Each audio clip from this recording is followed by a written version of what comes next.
দেখা যাবে আমার পেটের হাঁটিটা এখনো পাকাভাবে একটু লেগে আছে, বিকজ যেহেতু প্রায় অনেকদিন আমাকে এটার পরেও ফেলে রাখা হয়েছিল। আমি আপনাদেরকে অনুরোধ করব, আমার কথাটা আপনারা যারা সমর্থন করবেন, আমার প্রথমত বিশ্বাস অধিকাংশই সমর্থন করবেন, যারা সমর্থন করবেন এই কথাটা যদি আপনারা সবার মাঝে পৌঁছে দিতে পারতেন।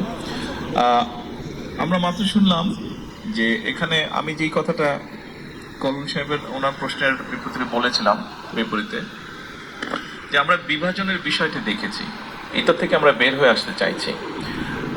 অবশ্যই আমি আমার বক্তব্য রাখার সুযোগ থাকলে সেখানে আমি উল্লেখ করতাম যে আপনারা এই ঘরে যারা বসে আছেন, আপনারা বিএনপি বিট হিসাবে যারা এখানে বসে আছেন, আপনারা সহ আপনাদের বাইরেও আরও কিছু হয়তো সাংবাদিক ভাইয়েরা আছেন যারা বিগত স্বৈরাচারের সঙ্গে অনেক কষ্ট করেছেন, অনেক রিস্ক নিয়েছেন। আমাদের নেতাকর্মীরা যেরকম রিস্ক নিয়েছে, আপনাদের মধ্যে অনেকেই সেরকম রিস্ক নিয়েছে। আমাদের নেতাকর্মীরা কি হয়েছে না হয়েছে এটা আপনারা ভালো করেই জানেন। স্বাভাবিক ইমোশনাল একটা ব্যাপার, যেটা মাত্র আমরা শুনলাম যে যারা অত্যাচারিত হয়েছে, নির্যাতিত হয়েছে, তাদের জন্য কিছু করা। এই কমপ্লেনটা বা এই চাওয়াটা যেমন আপনাদের ভিতরে থেকেছে, এটা আমাদের দলের বহু লক্ষ হাজারো লক্ষ নেতাকর্মীর মধ্যে আছে। বাট আমি এটার সাথে কিছুটা ডিফার করি, আমি ব্যক্তিগতভাবে কিছুটা ডিফার করি। আমি মাঝে মাঝে বলার চেষ্টা করি, আমার নেতাকর্মীরা জেল খেটেছে, অত্যাচারিত হয়েছে, শারীরিকভাবে নির্যাতিত হয়েছে, মানসিকভাবে। আমি প্রত্যেকটার মধ্যে দিয়ে গিয়েছি, প্রসেসের মধ্যে দিয়ে। আমি জেলের মধ্যে থেকে এসেছি, আমি শারীরিকভাবে নির্যাতিত হয়েছি, মানসিকভাবে নির্যাতিত হয়েছি।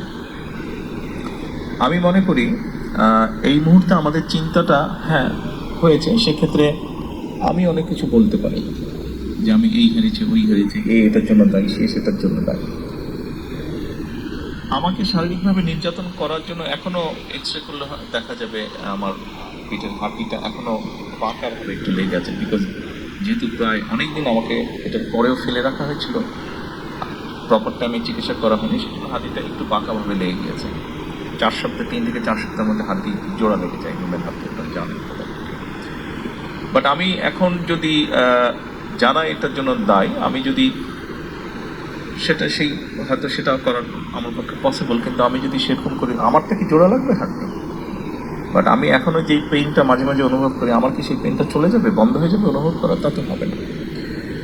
আমার মনে হয় সেই জন্যই আমাদের একটা এই মাইন্ডসেট থেকে বেরিয়ে আসা উচিত। আমাদের চিন্তা করা উচিত, ঠিক আছে, আমাদের হাতে যখন